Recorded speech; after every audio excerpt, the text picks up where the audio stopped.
Well, guys, we were about to copy this half of the drawing and do the other half. Copy and flip it. So to do that, you have to unlock your layers, both, and then select one layer and then the other one by pressing Shift and clicking. Then you do Command A to select all your strokes. Okay, and then you click right, you go here into transform, and then reflect. Here you press preview if you don't have, in order to see if it's okay, and it's okay. So then you just click on copy and not okay, otherwise you will have just a copy, like just flipped your drawing. But what you want is to copy and flip. So copy, and then we have this. You take the black key, the black arrow key, the black arrow tool, sorry, and then you click on one of the line of your drawings to drag it. Otherwise it's empty, it won't select anything. You click on that and you drag it. If you want to be sure that you are perfectly aligned with the other half, just press shift afterwards, and then you won't be able, you will be able just to go very horizontally. Okay, I drag it like this. I verify that I am okay. I'm actually quite okay. And so I just release. Now, what we can do is to hide the drawing behind, because we don't need to see it anymore. So we just go to the layer menu and click here on this icon. Okay. So now what we have to do is to join this part to this part, the left part to the right part.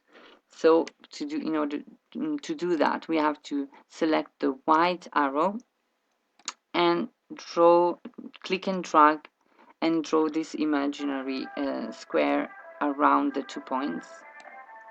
And we select these 2 points.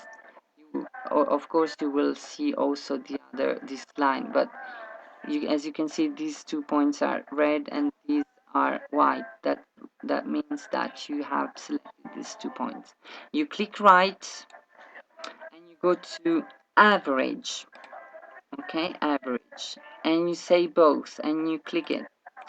This operation allows you to have in the middle not 2 points but just one, completely like the 2 points will be very aligned. And now we can say join by clicking right and you say join.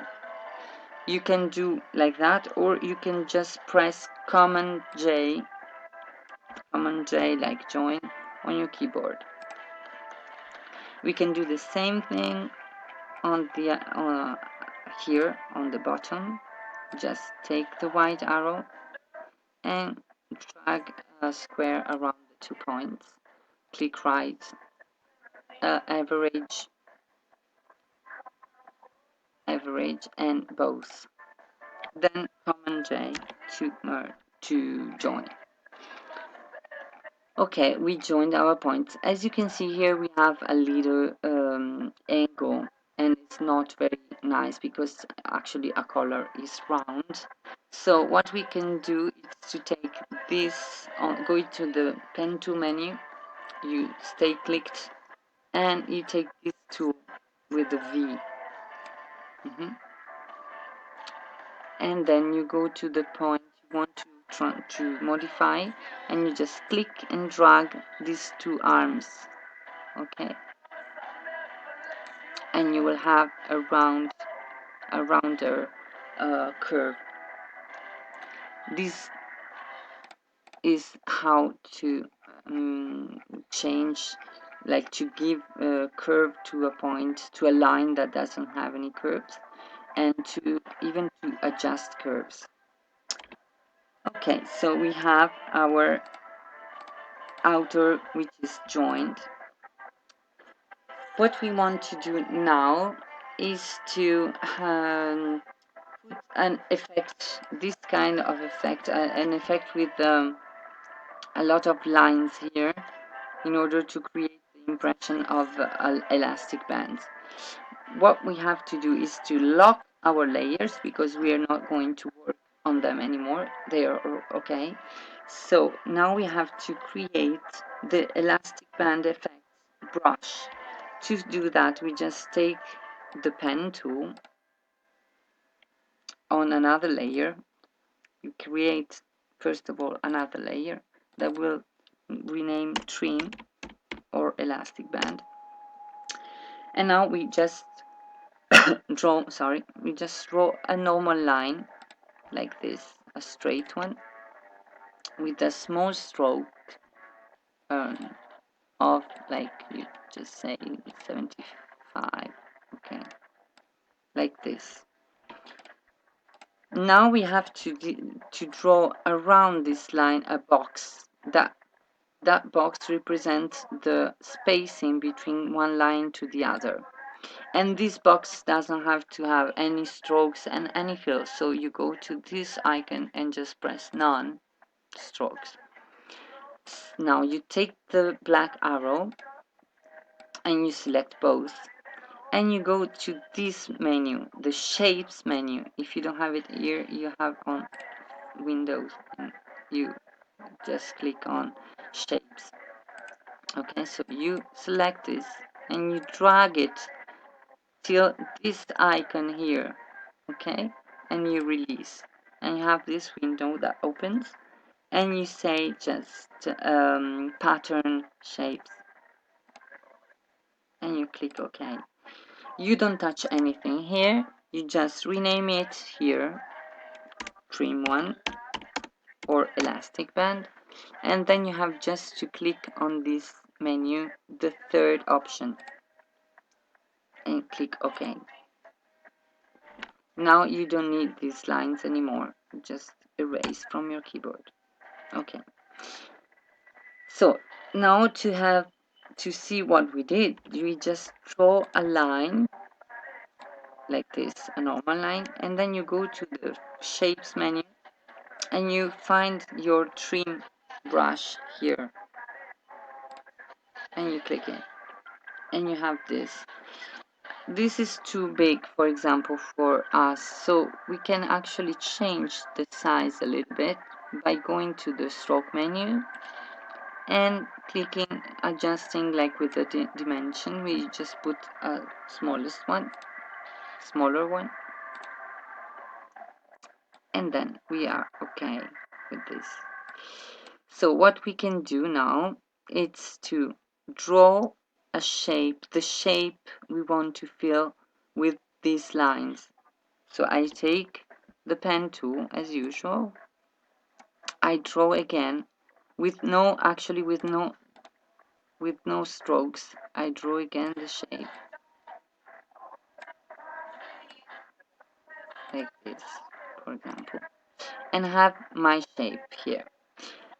Once you drew it, you click right, you go to here to this position, and it's I don't remember, sorry, the name in English, but it's actually the one before the last one here, and you say bring to the front.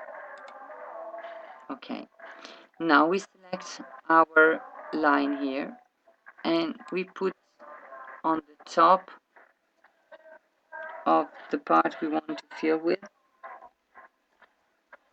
Okay, actually I can tell that my lines are too, like, not big enough, so I just adjust on the stroke menu and I just make them a little bit bigger in order to have a perfect cover of my shape.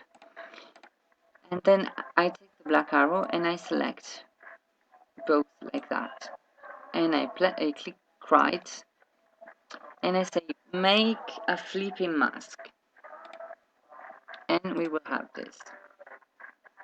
Okay, you just repeat this this operation here, here, and here. Like, if you want to do all the time, you can also do the same thing. You just select your shape with the black arrow, not with the white, with the black one. You just click right and you say transform, reflect, and you say copy, and you will have this other part here that you can actually drag. I took the wrong one, sorry. You have this one. This is it looks like the good one, and you drag to the other part, and you don't have to redo again all the time. You just do half, and then you paste. You go to, you click right, you go to transformation, reflect, and copy, as you did with the drawings. Exactly. So this is the end of this tutorial for the basic technical drawings. I will do another tutorial to explain you how to put like details like zippers and color and pattern. So guys, I hope this has been useful for you, and I see you all on Monday. Bye.